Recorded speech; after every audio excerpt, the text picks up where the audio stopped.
quick! Bonjour, vous dites? Monsieur Grosbouillon, le maître le plus gentil du village, s'est réveillé avec une drôle de sensation. Il a essayé de saluer sa femme, mais tout ce qui est sorti était un couinement aigu de l'autre côté de la pièce. Son hamster Napoléon grognait comme un vieux monsieur. Les yeux de Monsieur Grosbouillon se sont écarquillés d'horreur. Il avait échangé sa voix avec Napoléon. Il s'est précipité à l'école, sa petite voix couinant tout le long du chemin. Les enfants ont ricané lorsqu'il a essayé de faire silence. Ils étaient loin de se douter que le véritable cerveau derrière ce chaos était Napoléon, qui était occupé à faire des bêtises à la maison.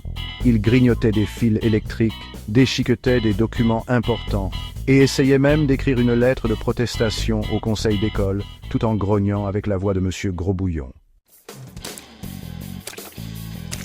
Pendant ce temps, à l'école, c'était la pagaille. Monsieur Grosbouillon, avec sa voix qui couinait, avait du mal à maintenir l'ordre. Il voulait tout expliquer, mais les mots ne sortaient pas correctement. Pour couronner le tout, l'inspectrice d'école devait arriver d'une minute à l'autre. Tiens, c'est bizarre. Juste à ce moment-là, Sophie, l'élève la plus débrouillarde de la classe, a remarqué quelque chose d'étrange. Elle a observé le hamster de Monsieur Grosbouillon, habituellement endormi dans sa cage, s'agiter avec une urgence inhabituelle. Il marmonnait quelque chose dans sa barbe, et à son grand étonnement, cela ressemblait étrangement à la voix de Monsieur Grosbouillon. Thomas, je crois que tes pierres peuvent nous aider. Je ne suis pas sûr, mais d'accord. Sophie, soupçonnant un lien avec Thomas, un garçon dont on disait qu'il possédait des pierres magiques, a décidé d'agir. Thomas, souvent taquiné pour son passe-temps inhabituel de collectionner des cailloux colorés, hésitait au début, mais voyant la détermination de Sophie et les couinements désespérés de Monsieur Grosbouillon, il a accepté d'aider. À l'ordre! Silence, bande de petits monstres!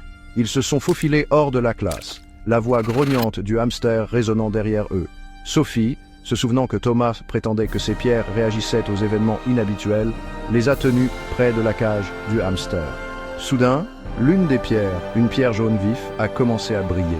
Ça y est, la pierre magique réagissait à l'échange de voix.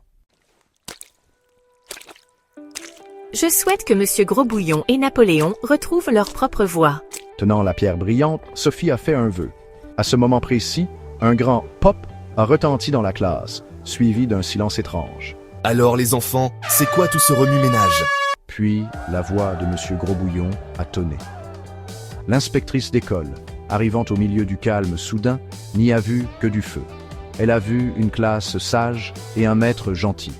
À partir de ce jour, personne n'a vraiment cru